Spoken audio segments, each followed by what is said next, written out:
ప్రముఖ యూట్యూబర్, ప్రపంచ యాత్రికుడు అన్వేష్ మీద సైబరాబాద్ సైబర్ క్రైమ్ పోలీస్ స్టేషన్లో కేసు నమోదైంది.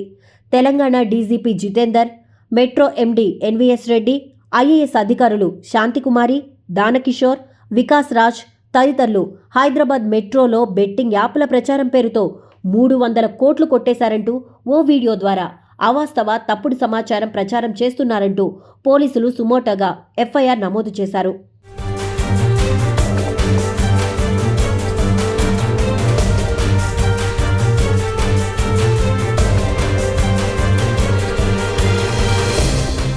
డీజీపీ జితేందర్ ఆధ్వర్యంలో 7 అధికారులతో కలిసి 300 కోట్లు దోచేశారని డీజీపీ పైన అన్వేష్ ఆరోపణలు చేశాడు. ఈ వీడియోలో ప్రస్తావించిన సమాచారం పూర్తిగా అవాస్తవం.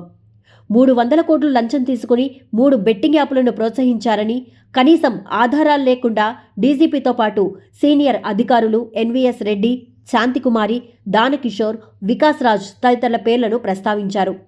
దేశానికి వ్యతిరేకంగానూ కొన్ని వ్యాఖ్యలున్నాయి. ప్రజల్లో గందరగోళం సృష్టించాలనే ఉద్దేశంతో ప్రభుత్వ అధికారులు, చట్టబద్ధమైన సంస్థల ప్రతిష్టను దెబ్బతీసేందుకు పరువుకు భంగం కలిగించేలా వీడియో ఉంది. అధికారుల విశ్వసనీయతను దెబ్బతీసేలా, ప్రభుత్వం మీద వ్యతిరేకత, ద్వేషాన్ని కలిగించేలా వీడియో ఉంది. తప్పుడు సమాచారాన్ని వ్యాప్తి చేసేలా ఉన్న వీడియో చేసిన కంటెంట్ క్రియేటర్ అన్వేష్ మీద చర్యలు తీసుకోవాలని ఫిర్యాదులో పేర్కొన్నారు. అన్వేష్ ప్రపంచంలోని వివిధ దేశాల్లో పర్యటిస్తూ అక్కడి విశేషాలతో వీడియోలు చేస్తూ విశేష జనాదరణ పొందిన సంగతి తెలిసిందే.